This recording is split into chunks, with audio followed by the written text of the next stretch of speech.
Hi friends, చూసుకున్నట్లయితే చాలామంది అభ్యర్థులు మనకి యొక్క ఏఎల్పి ఎగ్జామ్ ఇప్పుడు జరుగుతుంది, నోటిఫికేషన్ ఇచ్చారు, ఎగ్జామ్ డేట్లు ఇంకా రాలేదనేటువంటి అపోహలు ఉండడం జరిగింది. ప్రతి ఒక్కరు కూడా గుర్తుంచుకోండి, మనకి డిపార్ట్మెంట్ నుండి ఎప్పుడు కూడా డైరెక్ట్ రిక్రూట్మెంట్ వచ్చేటప్పుడు దాని ముందు డిపార్ట్మెంట్కు సంబంధించినటువంటి ఎగ్జామ్స్ అన్ని కంప్లీట్ చేసిన తర్వాతే మనకి డైరెక్ట్ రిక్రూట్మెంట్ అనేది స్టార్ట్ చేయడం జరుగుతుంది. చూసుకున్నట్లయితే మనకి ఏఎల్పి టెక్నీషియన్, గూడ్స్ గార్డ్కి సంబంధించినటువంటి డిపార్ట్మెంట్కి సంబంధించినటువంటి నోటిఫికేషన్ అనేది రావడం జరిగింది, అప్లై చేయడం జరిగింది, 2 సార్లు ఎగ్జామ్ కండక్ట్ చేయడం జరిగింది, కొన్ని కారణాల వల్ల క్యాన్సిల్ చేయడం కూడా జరిగింది.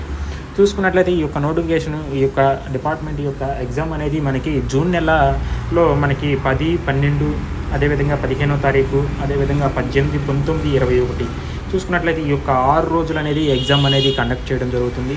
ఈ యొక్క ఎగ్జామ్ అయిపోయిన తర్వాత మనకి డైరెక్ట్ రిక్రూట్మెంట్ యొక్క ఎగ్జామ్ అనేది స్టార్ట్ అవుతుంది. అంటే మ్యాక్సిమం మనకి జూలైలో ఈ యొక్క ఏఎల్పి టెక్నీషియన్ ఈ యొక్క జూలైలో కంపల్సరీగా ఈ యొక్క ఎగ్జామ్ అనేది కండక్ట్ చేయబడుతుంది. ప్రతి ఒక్కరు కూడా మీ యొక్క ప్రిపరేషన్ కంటిన్యూ చేయండి. ప్రతి ఒక్కరు కూడా ఆల్ ద బెస్ట్. ఎవరు కూడా ఎలాంటి అపోహలు నమ్మకుండా జూలైలో కంపల్సరీగా ఎగ్జామ్ అనేది కండక్ట్ చేయబడుతుంది. ఏఎల్పి టెక్నీషియన్, అదేవిధంగా ఆర్పిఎఫ్, మరి ఎన్టీపీసీ, మరి గ్రూప్ డి యొక్క నోటిఫికేషన్ కూడా రానున్నాయి.